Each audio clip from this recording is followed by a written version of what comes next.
Dieu est la force du chrétien. Dieu est ma force. L'Éternel est ma force. Est-ce que l'Éternel est ta force? Quelle est ta force pour affronter cette vie? Et non seulement pour affronter cette vie, mais pour l'éternité. Quel est ton... Sur quoi est-ce que tu t'appuies? Moi, c'est sur Jésus-Christ. Et Jésus-Christ est un rocher. Il ne bouge pas. Il est ma force. Il est aussi mon bouclier.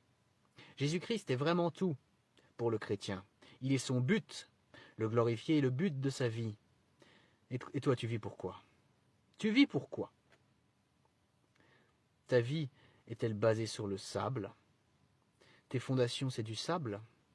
Parce que si c'est le péché, si tu vis pour toi-même, si tu es rebelle à Jésus-Christ, si tu n'as pas Jésus-Christ dans ta vie, alors ta vie est fondée sur du sable, sur des choses qui n'ont aucune sécurité, aucune consistance et aucun sens. Ah oui. Si tu vis pour toi-même, si tu restes dans le péché, c'est-à-dire le vol, le mensonge, et tout le monde a déjà péché, hein, hormis Jésus-Christ, tous ont péché, hein, et sont privés de la gloire de Dieu.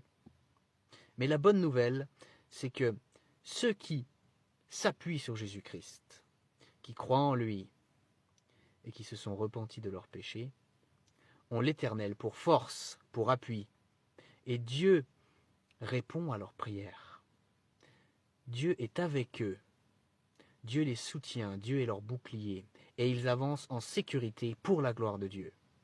En fait, tu dois choisir si tu avances sans sécurité dans le péché. Et donc là, si tu restes dans cet état-là toute ta vie, ta fin sera l'enfer éternel, un lieu de souffrance éternelle, où il y aura des pleurs et des grincements de dents.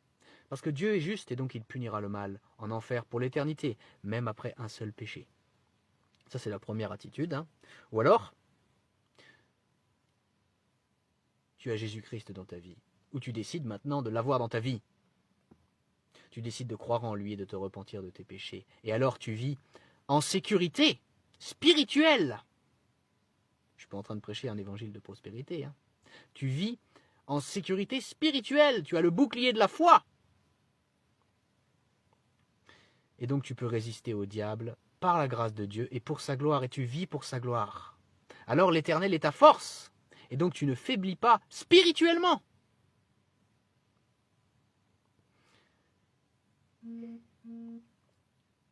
Voilà. Voilà le message de Dieu. Qui est ta force? Si ce n'est pas Jésus-Christ, alors tu n'as aucune force, aucune sécurité. Tu n'es qu'un être humain qui vit au gré des courants de ce monde, au gré du diable, au gré du péché. Ou alors, tu décides de t'ancrer dans le Christ et de vivre chaque jour pour lui, pour sa gloire. Et ça se prolongera dans l'éternité, là où il n'y aura plus jamais aucune souffrance. Parce que la Bible dit « Car Dieu a tant aimé le monde qu'il a donné son Fils unique, afin que quiconque croit en lui ne périsse pas, mais qu'il ait la vie éternelle. » Le chemin du paradis, c'est Jésus-Christ. Ce ne sont pas les bonnes œuvres, c'est Jésus-Christ. Il est le chemin, la vérité et la vie. Et il est Dieu. Oui, oui. Il est à la fois le seul Fils de Dieu et il est Dieu. Et voilà ce qu'il faut croire. Voilà ce qu'il faut croire pour aller au paradis. En fait, il faut faire deux choses. Il faut croire et se repentir. Alors, il faut croire. Il faut que tu crois que Jésus-Christ est Dieu, est EST. Il faut que tu crois aussi qu'il est le seul Fils de Dieu. Il faut que tu crois qu'il est venu sur terre en tant que 100% homme et 100% Dieu pour payer pour tous tes péchés. Il faut que tu crois qu'il a souffert pour tous tes péchés. Il faut que tu crois qu'il est mort pour tous tes péchés sur la croix. Il faut que tu crois que Jésus-Christ a payé toute la justice de Dieu pour tous tes péchés à ta place. Il faut que tu crois que Jésus-Christ a payé ton enfer éternel à ta place. Je ne dis pas que Jésus-Christ est allé souffrir en enfer, ça je n'ai pas trouvé d'endroit dans la Bible où c'est écrit, mais je te dis qu'il faut que tu crois que Jésus-Christ a payé ton enfer éternel à ta place, c'est-à-dire qu'il a réussi à payer ta punition illimitée, en un temps limité. Voilà ce qu'il faut que tu crois. Et il faut que tu crois que Dieu a ressuscité Jésus-Christ au 3e jour, et que Jésus-Christ ne mourra plus jamais, que Jésus-Christ a vaincu la mort, qu'il est victorieux sur la mort, pour toujours. c'est-à-dire qu'il ne mourra plus jamais, que c'est bien Dieu qui l'a ressuscité au 3e jour. Et si tu as accepté de croire tout ce que je viens d'expliquer là, alors la deuxième chose qu'il faut que tu fasses, si tu veux vivre pour la gloire de Dieu, chaque jour qui passe, hein, et dans l'éternité, quand ça se prolongera dans l'éternité au paradis, hein. Si tu veux ça, si tu as accepté de croire tout ce que je viens d'expliquer là, alors il faut que tu te repentes devant Dieu.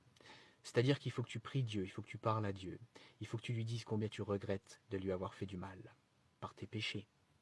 Il faut que tu t'engages devant lui à abandonner cette voie de péché, à renoncer à pratiquer le péché sous n'importe laquelle de ses formes. Et il faut que tu lui cites tes fautes, tes péchés, et il faut que tu lui demandes pardon.